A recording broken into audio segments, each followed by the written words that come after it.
किस्सा बूढ़े और उसकी हिरनी का। वृद्ध बोला, हे दैत्यराज, अब ध्यान देकर मेरा वृतांत सुनो। यह हिरनी मेरे चाचा की बेटी और मेरी पत्नी है। जब यह 12 वर्ष की थी तो इसके साथ मेरा विवाह हुआ था। यह अत्यंत पतिव्रता थी और मेरे प्रत्येक आदेश का पालन करती थी।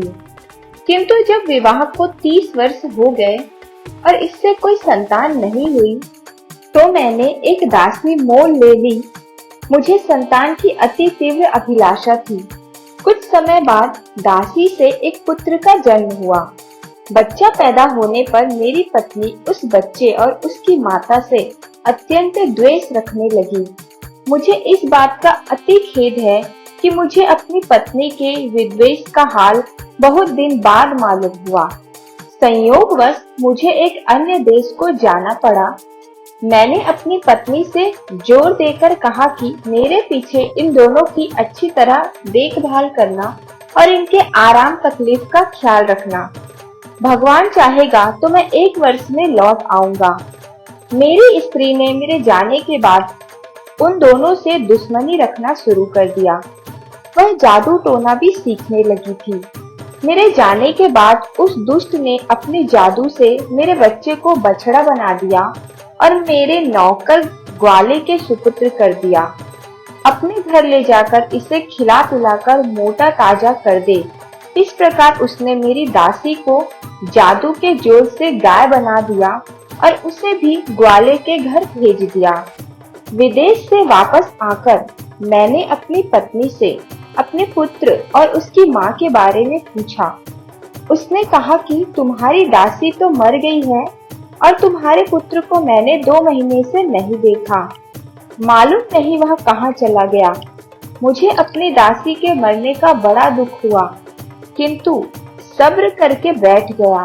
किंतु मुझे आशा थी कि कभी न कभी पुत्र से मेरी भेंट हो जाएगी। 8 महीने बाद ईद का त्योहार आया।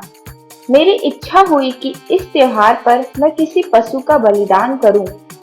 मैंने अपने ग्वाले को बुलाकर कहा कि कुर्बानी के लिए एक स्वस्थ गाय ले आ।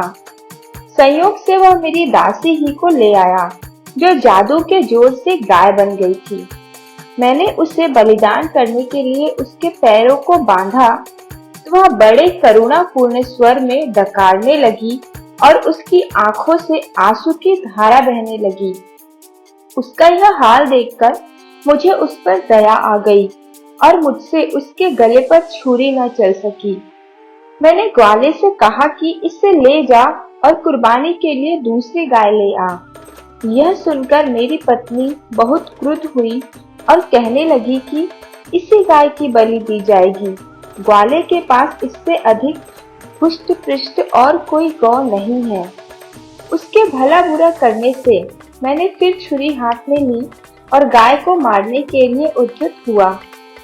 इस पर गाय और भी चीख पुकार करने लगी। मैं अजीब दुविधा में पड़ा। अंत में मैंने छुरी ग्वाले को दे दी और कहा, मुझसे इस गाय पर छुरी नहीं चलती, तू ही इसका बलिदान कर दे। ग्वाले को गाय के रोने चिल्लाने पर दया न आई और उसने छुरी फेर दी। जब गाय की खाल उतारी गई तो सबने देखा कि उसके अंदर अस्थि पंजर मात्र है, मांस का कहीं पता नहीं। कारण यह था कि गाय की दृष्ट पुष्टता को केवल माया जाल के कारण थी। मैं उस ग्वाले पर नाराज हुआ कि गाय को ऐसी दशा में क्यों रखा कि वह ऐसी दुबली पतली हो गई। मैंने गाय ग्वाले को ही दे दी और कहा, तू इसे अपने ही काम में ला। मेरे कुर्बानी करने के लिए कोई बछड़ा ही ले आ, किंतु वह मोटा ताजा होना चाहिए, इस गाय की तरह नहीं। ग्वाला शीघ्र ही एक मोटा ताजा बछड़ा ले आया। बछड़ा देखने में बड़ा सुंदर था।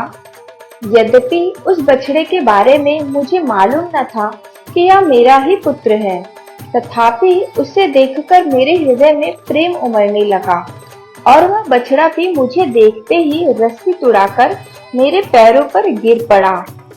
इस बात से मेरे हृदय में प्रेम का स्रोत और जोर से उबलने लगा और मैं सोचने लगा कि ऐसे प्यारे बछड़े को कैसे मारूं।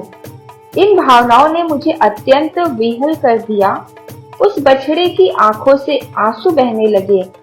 इससे उसके प्रति मेरा प्यार उमड़ा और मैंने ग्वाले से कहा कि इस बछड़े को वापस ले जा और इसकी जगह कोई दूसरा बछड़ा ले आ। इस पर मेरी पत्नी ने कहा कि तुम इतने मोटे ताजे बछड़े की कुर्बानी क्यों नहीं करते।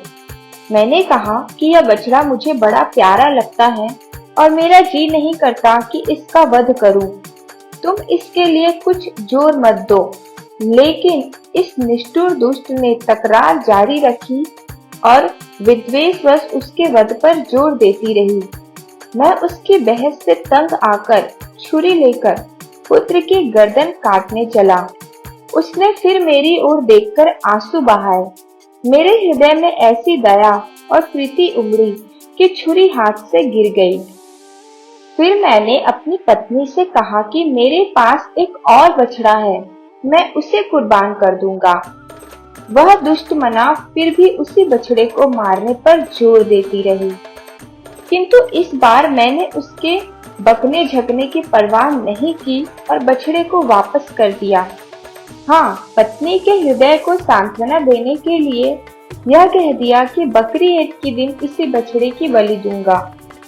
ग्वाला बछड़े को अपने घर ले गया, लेकिन दूसरे दिन तड़के ही मुझसे एकांत में कहा कि मैं आपसे कुछ कहना चाहता हूँ और मुझे आशा है कि आप मेरी बात सुनकर प्रसन्न होंगे। मेरी बेटी जादू टोने में प्रवीण है। कल जब मैं उस बछड़े को वापस लेकर गया तो वह उसे देखकर हंसी भी और रोई भी। मैंने इस विचित्र बात का कारण पूछा तो बोली कि अब्बा, जिस बछड़े को तुम लौटाकर जिंदा लाए हो वह हमारे मालिक का बेटा है, इसलिए मैं इसे जीता जागता देखकर प्रसन्न हुई। रोई इसलिए कि इसके पहले इसकी माँ की कुर्बानी दे दी गई थी। हमारे स्वामी की पत्नी ने सौतिया दाह के कारण इस माता पुत्र को जादू के जोर से गाय और बछड़ा बना दिया। मैंने जो अपनी बेटी के मुंह से सुना, जैसा का तैसा आपको बता दिया। हे दैत्यराज, अब आप सोचिए कि यह वृत्तांत सुनकर मेरे हृदय में कितना शोक और संताप उठा होगा। मैं कुछ देर मर्माहत होकर चुप रहा, फिर ग्वाले के साथ उसके घर पर चला गया ताकि इस वृत्तांत को उसकी बेटी के मुंह से सुनूं। सबसे पहले उसकी पशुशाला में मैं गया ताकि अपने बछड़ा बने हुए पुत्र को देखूं। मैं उस पर हाथ फेरूं इससे पहले ही वह मेरे पास आकर इतना लाड़ करने लगा कि मुझे विश्वास हो गया कि यह मेरा पुत्र ही है। मैंने लड़की के पास जाकर ग्वाले के मुंह से सुना हुआ हाल दोबारा सुना और लड़की से कहा कि क्या तुम इस बछड़े को फिर से मनुष्य का रूप दे सकती हो? उसने कहा, निश्चय ही मैं उसे दोबारा मनुष्य बना सकती हूँ। मैंने कहा, अगर तुम ऐसा कर दो तो मैं तुम्हें अपनी सारी धन संपदा दे दूंगा। लड़की ने मुस्कुराकर कहा कि हम लोग आपके सेवक हैं, आप हमारे मालिक हैं, आपकी आज्ञा सिरोधार्य है, किंतु बछड़े को मनुष्य रूप में 2 शर्तों पर दूंगी। एक तो यह कि उसके मनुष्य बन जाने पर आप उसका विवाह मेरे साथ कर दे, और दूसरा यह कि जिसने इसे मनुष्य से पशु बनाया है उसे भी थोड़ा दंड दिया जाए। मैंने उत्तर दिया, तुम्हारी पहली शर्त बिल्कुल मंजूर है। मैं तुम्हारा विवाह उसके साथ कर दूंगा और तुम दोनों को इतना धन धान्य दूंगा कि जीवन पर्यंत तुम्हें किसी चीज की कमी नहीं रहेगी। दूसरी शर्त में निर्णय मैं तुम्हारे हाथ में छोड़ता हूँ। तुम जो भी दंड उसके लिए उचित समझोगी वही दंड मेरी पत्नी को दिया जाएगा। हाँ, यह जरूर कहूँगा कि यद्यपि वह दुष्ट दंडनीय है, किंतु उसे प्राण दंड न देना। लड़की ने कहा कि जैसा उसने आपके पुत्र के साथ किया है वैसा ही मैं उसके साथ करूंगी।